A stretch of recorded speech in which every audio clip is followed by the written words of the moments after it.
All right, let's take a look at Dirixion, the daily financial bear, 3-to-1 shares. This is that 3-to-1 ETF, and a lot of people stay away from these because of the fact that they're day traded and have some strange ranges. But when you're looking for a big move like what we're seeing, what we're set up for on the SPX, topping out at the 1096.42 today, missing the 1099.14 600 DMA. You got to look at the financials, and if you get to 3-to-1, you're going to get some huge moves, and we did that off the 1908 up to the 24.5. You saw we had the 24.63. We did that off of the 1790 up to the 24. Well, take a look at this.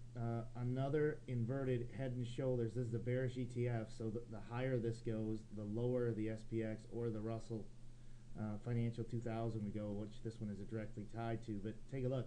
1908 is the left shoulder here. That is the September low.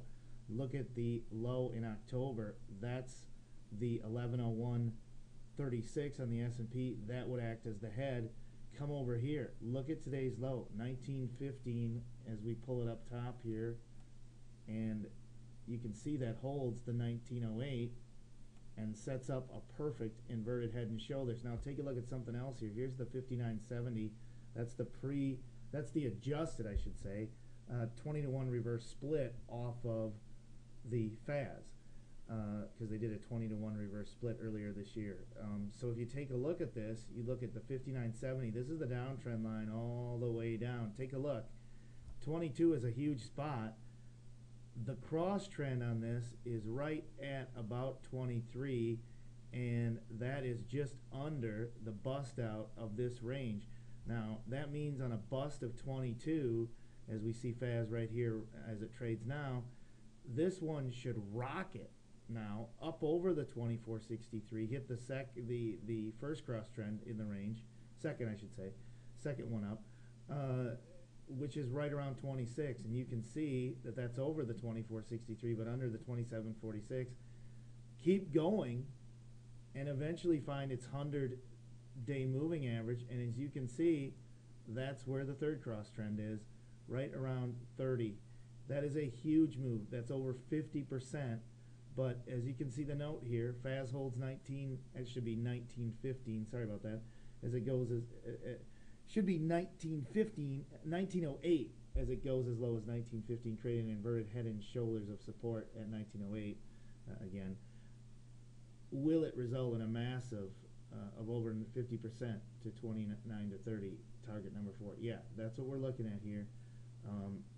Take a look up here at the RSI. A breakout over 50 would bust up 70.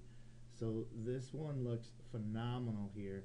Very little risk to play it. Obviously the 1908 has to hold as support to carry this scenario out, and that's what we think happens. We think that the FAZ has found its bottom today, and it's up from here. So that's what we'll look at. FAZ long, strongly consider going long on FAZ, around where it is right now, 1964, somewhere in that area, to the day high 1970. Look for the first target of basically 23 right in there, second target 26, final target looking for 30, 29, 25, looking for an intraday bust of that 100-day moving average. Now the way to play this on the option side, strongly consider the options, which would be the December 24 calls, and those are actually the FAYLW. Actually 2,058 of those have traded already today, or open interest I should say, and they're trading at $1.20. So on a move up to say 30, those would be worth 640 without any premium, right in that area. That's a 500% return. So that's what we're looking at. The options would be the December 24s, trading around 117 today, looking for 640 on those. So that's FAZ, the play of the month. More to come.